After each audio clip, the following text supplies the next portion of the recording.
দুনিয়ার সমস্ত জীবনের হিসাব আল্লাহর কাছে দিতে হবে। নবীজি হুযায়ফা বলে, ও নবীজি আপনি বলেছেন গুনাহ করলে জাহান্নাম, আল্লাহকে মানলে জান্নাত, আল্লাহর পরিবার মানলে জান্নাত, আপনার পরিবার মানলে জান্নাত, নেক আমল করলে আল্লাহ জান্নাত দিবেন। হুযায়ফা বলে, ও নবীজি এই চোখকে কোনদিন জান্নাত দেখি নাই, এই চোখকে কোনদিন জাহান্নাম দেখি নাই। আগে মূর্তি পূজা করতাম, আপনার কথার উপর, আপনার পবিত্র মোবারকের কথার উপর বিশ্বাস করিয়া আমি আল্লাহর উপরে ঈমান এনেছি। ও নবীজি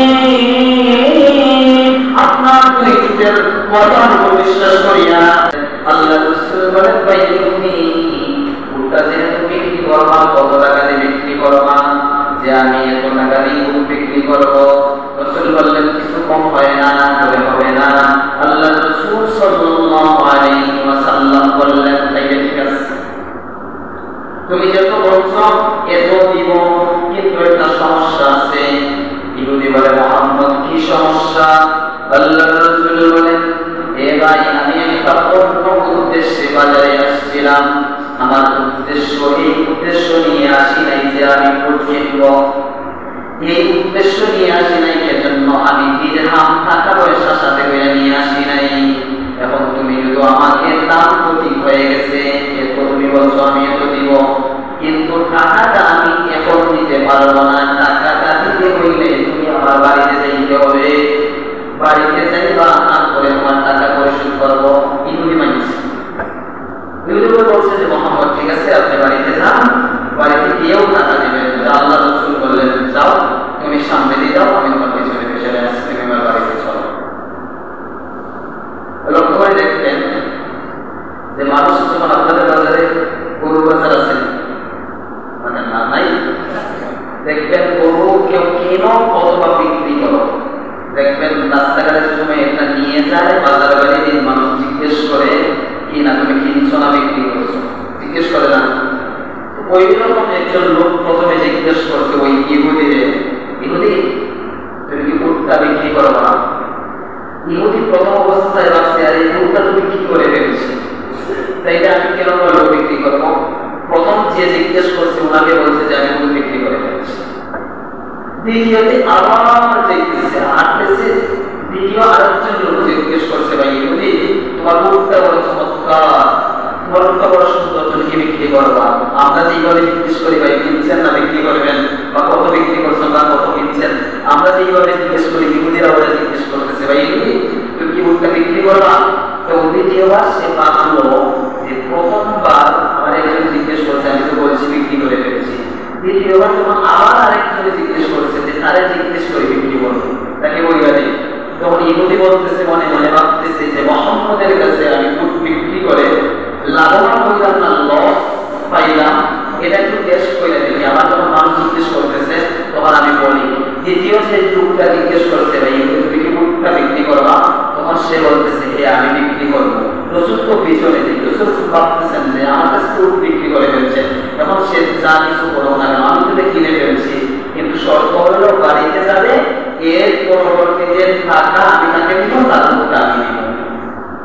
এখন ইহুদি ওই লোককে বলতেছে মুহাম্মদ রাসূলুল্লাহর কাছে উটটা যেই দামে বিক্রি করছে এর থেকে ডাবল দাম বলছে, এর থেকে কি বলছে বুঝতো, এর থেকে ডাবল দাম বলছে, যে দেখি ডাবল দাম কইলে দেখি মুহাম্মদের কাছে উট বিক্রি কইরা লাভবান হইলাম না লস পাইলাম।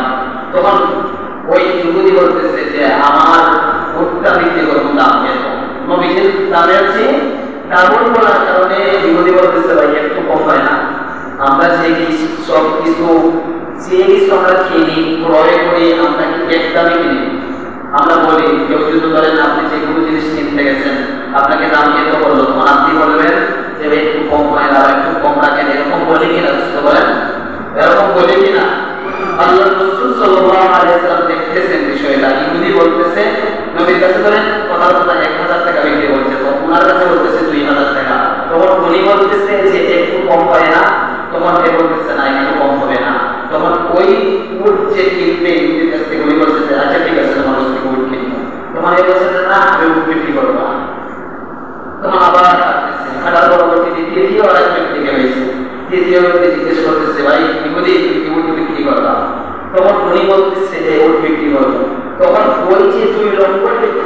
যে দাম বলছে নবীজির কাছ থেকে যে টাকায় বিক্রি করছে এর থেকে 3 ডাবল দাম বলছে। 3 ডাবল দাম বলার পরবর্তীতে তখন ওই ইহুদি যার কাছ থেকে যে কিনবে সে বলতেছে একটু কম হয় না, বলে না হবে না। সে বলছে ঠিক আছে এই দামে তোমার কাছ থেকে কিনবো। সে বলতেছে না বিক্রি করবো না। ও বলতেছে আরো দেখি পাই, আরো আসতেছে। চতুর্থ নম্বরে আরেকজন জিজ্ঞেস করছে ভাই ইহুদি বিক্রি করবা? হ্যাঁ আমি বিক্রি করবো। কত দামে বিক্রি করবা? রসুলের কাছে যে দাম বলছিল এর থেকে 60 ডাবল বলছে। তো এ বলছে একটু কম, কয় না হবে না, কয় আর হবে না, কয় না যেত বিক্রি করবো, যেত বলছি এত বিক্রি করবো। চতুর্থ নম্বর যে ব্যক্তিটা, ওই ব্যক্তিটার কাছে মানে কোট যে বিক্রি করবো ঠিকঠাক দাম ঠিকঠাক হয়ে গেছে। রাসূলুল্লাহর কাছে যে দামে বিক্রি করছিল এই দাম থেকে 4 ডাবল দাম পাইছে।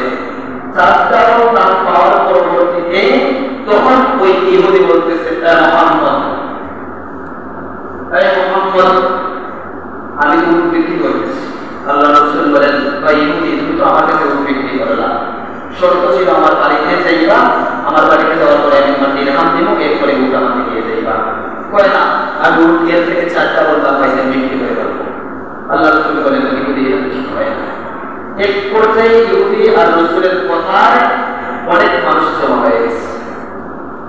বলুন তো আপনারা দুইজন যদি কথাবার্তা বলেন একটু উচ্চ সুরে বা তর্ক করেন, বলেন তো মানুষ পাশের মানুষ শুনলে একত্রিত হবে না?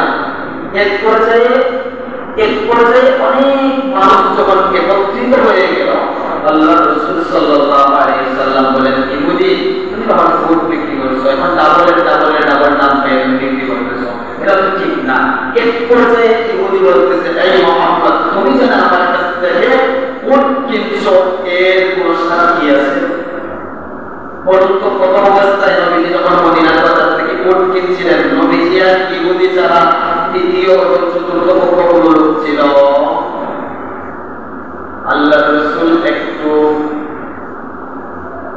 এর মধ্যে আল্লাহ রাসূল একটু বাড়ি হয়ে গেছেন। নবীজি বলতেছেন হায় রে আমার ইসলাম ধর্মে, আমার ইসলাম ধর্মে কোনো কাজ করতে হইলে লেনদেন করতে হইলে এই কাজের মধ্যে পুরুষ একজন সাক্ষী দুইজন সাক্ষী রাখা লাগে, কিন্তু আমি দুইজন সাক্ষী রাখতে পারি নাই। ইহুদি তালাশ করতেছে সাক্ষী আছে।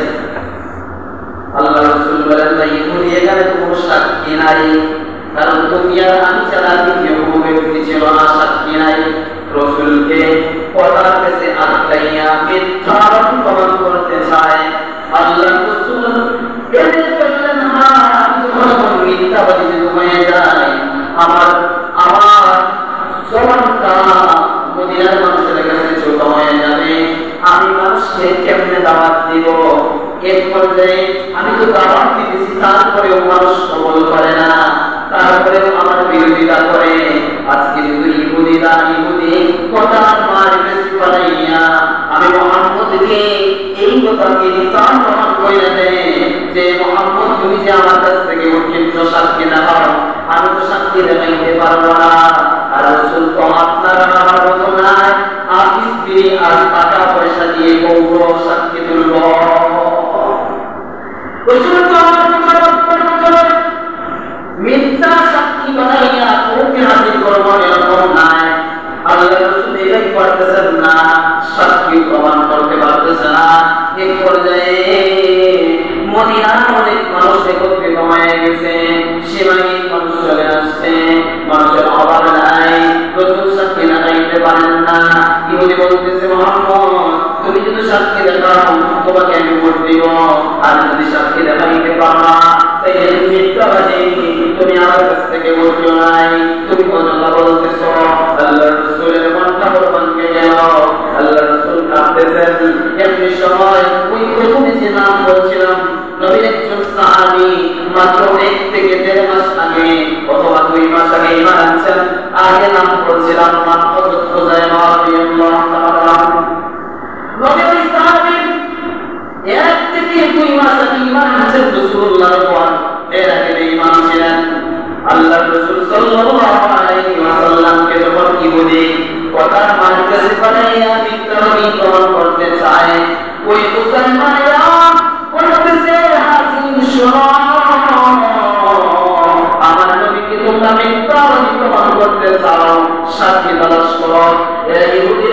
ইহুদি আমি হুযায়ফা সাক্ষী দিলাম আমার নবী তোর কাছ থেকে উট খরিদ করেছে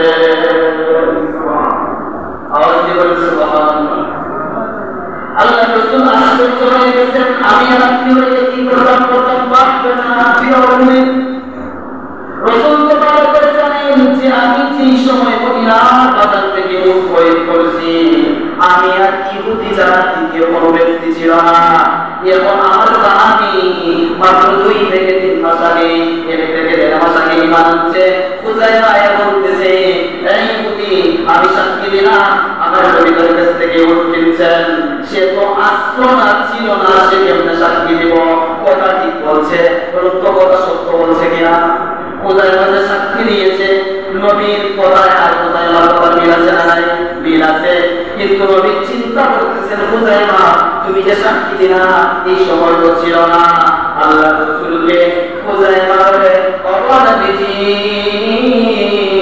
আল্লাহর কসম করে বলি আপনি ইহুদির কাছ থেকে উট কিনছেন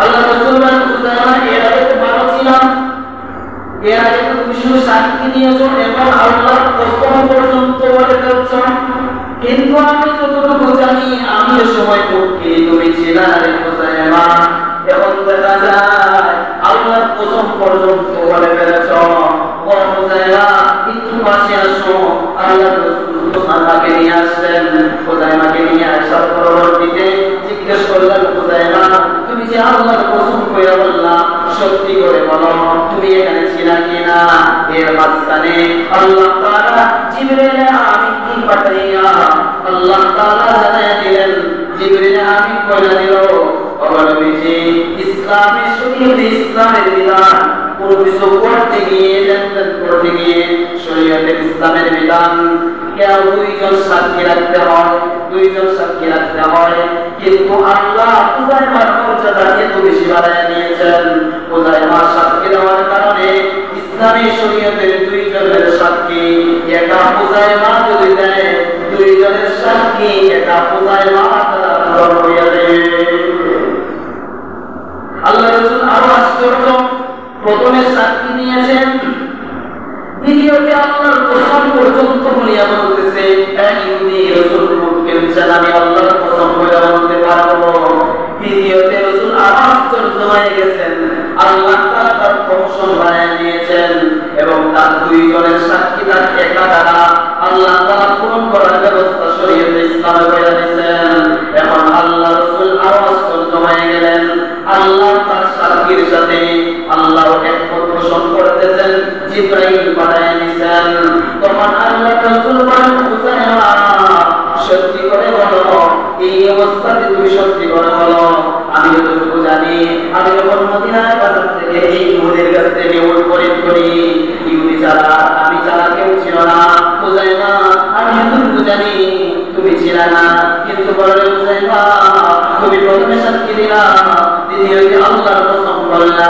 দ্বিতীয়তে তোমার সাক্ষী আল্লাহ তোমার সাক্ষীর সাথে একমত পোষণ করেছেন ও হুযায়ফা তুমি বলো কি কেরামতি তুমি কি বলতেছো কি করতেছো আমার কোনো কিছু বুঝে আইতেছে না হুযায়ফা রাদিয়াল্লাহু তাআলা নবী সাহাবী এবং সাহাবী 1 থেকে 1.5 মাস আগে ঈমান এনেছেন এর আগে ঈমান ছিলেন এর আগে মুক্তি পূজা করতেন এর আগে আত্মীয় পূজা করতেন এর আগে দেবদেবীর পূজা করতেন এর আগে মূর্তির পূজা করতেন চন্দ্রের পূজা করতেন সূর্যের পূজা করতেন এক আল্লাহ বিশ্বাস করতেন না রাসূলকে বিশ্বাস করতেন না ইসলামকে বিশ্বাস করতেন না আখিরাতকে বিশ্বাস করতেন না মূর্তিকে বিশ্বাস করতেন না হুযায়ফা বলে ও নবীজি 2 থেকে 2.5 মাস আগে চিন্তা করেন আমি গিয়েছিলাম আমি দেবদেবীর পূজা করতাম মূর্তির পূজা করতাম আমি চন্দ্রের পূজা করতাম আমি সূর্যের পূজা করতাম আমি মুসলমান ছিলাম না ও নবীজি আপনি যখন আমার কাছে আসলেন নবীজি যে এই দুনিয়াতে চিরদিন থাকা যাবে না আমাদের মৃত্যু আছে আমরা সবাই মরে যাব মরে যাওয়ার পরবর্তীতে আমাদের আসলে আল্লাহর কাছে আল্লাহর আদালতে আমাদেরকে জবাবদিহিতা দিতে হবে আল্লাহর কাজ করাই জানাতে হবে দুনিয়ার সমস্ত জীবনের হিসাব আল্লাহর কাছে দিতে হবে নবীজি হুযায়ফা বলে ও নবীজি আপনি বলেছেন আল্লাহকে মানলে জান্নাত, আল্লাহর উপর ঈমান আনলে জান্নাত, আপনার উপর ঈমান আনলে জান্নাত, নেক আমল করলে আল্লাহ জান্নাত দিবেন। কোরআন বলে অমরবিজি এই চোখকে কোনদিন জান্নাত থেকে নাই, এই চোখকে কোনদিন জাহান্নাম থেকে নাই। আগে মূর্তি পূজা করতাম, আপনার কথার উপর, আপনার পবিত্র মোবারকের কথার উপর বিশ্বাস করিয়া আমি আল্লাহর উপরে ঈমান এনেছি। অমরবিজি আপনার পবিত্রের কথার উপর বিশ্বাস করিয়া আমি ঈমান এনেছি, আমি নেক আমল করেছি, আমি জান্নাতের উপর বিশ্বাস করেছি, জাহান্নাম যে আছে এটার উপর বিশ্বাস করেছি। আল্লাহর কোরআন জানাইয়া আমার দুনিয়ার জীবনের জিন্দেগির হিসাব দিতে হবে এটার উপর বিশ্বাস করেছি। কিন্তু এটা সুযোগকে আমি দেখি নাই। জান্নাতে যাব নয়তো জাহান্নামে যাব, জান্নাত জাহান্নাম আমার সুযোগকে দেখি নাই। অনবিজি আপনার কথার উপর, দুই জোটের কথার উপর বিশ্বাস করিয়া যদি আমি ঈমান আনতে পারি, মূর্তি পূজা করতে পারি, দেবদেবী পূজা করতে পারি, অনবিজি আজকে যে আপনি সাক্ষী দিয়েছেন সবকিছু যদি সত্য মানি, আপনি যে সাধারণ একটা বিষয় নিজের চোখকে আপনি কিনছেন, আমি বলতেছেন কিনে নাই, এই কথার উপর যে আমি সাক্ষী দিলাম, এই কথা যদি আমি বিশ্বাস করতে পারি, তাই এই কথা আল্লাহর কসম একবার নয় হাজারবার দিয়ে বলতে পারবো। নবীজি আপনি কোনদিন মিথ্যা কথা বলতে পারেন না। আমি না থাকলেও আমার দৃঢ় বিশ্বাস নবীজি আল্লাহর কসম আবার দিয়ে বলি, আপনি ভুল কিনছেন, আপনি ভুল কিনছেন। কি বলছেন নবী এবং সাহাবী দুই থেকে দেড় থেকে এক থেকে 2 বছর ঈমান আনছে। নবীজির কথার উপর এত দৃঢ় বিশ্বাস। আচ্ছা আওয়াজ দিয়ে বলেন আমরা এখানে যারা আছি জান্নাত দেখছি, যিনি বলেন নিজের চোখে জান্নাত দেখছেন, জাহান্নাম দেখছেন, যে আওয়াজ দিয়ে বলতেছে কিন্তু বিশ্বাস করছি এগুলো জানাইছেন। এগুলো আমরা জানছি কার মাধ্যমে? রাসূলুল্লাহর মাধ্যমে। এগুলো আমরা জানছি রাসূলের মাধ্যমে। সাহাবী 2 থেকে 1.5 বছর ঈমান আনার পরবর্তীতে নবীজির কথার পরে তো দৃঢ় বিশ্বাস ছিল। কিন্তু আজকে আপনারা আমাদেরকে তাকান, আমরা তো এখন মুসলমান, আমার বাবা মুসলমান, আমার দাদা মুসলমান। আমি যে এমন নয় যে আমি ঈমান ছিলাম, ইহুদি ছিলাম, আমি ঈমান এনেছি, এমন নয়। আমার বাবা মুসলমান, দাদা মুসলমান, কিন্তু রাসূলের কয়েক কথার প্রতি কোনো বিশ্বাস আছে। রাসূলের কথার প্রতি আমার কি পরিমাণ বিশ্বাস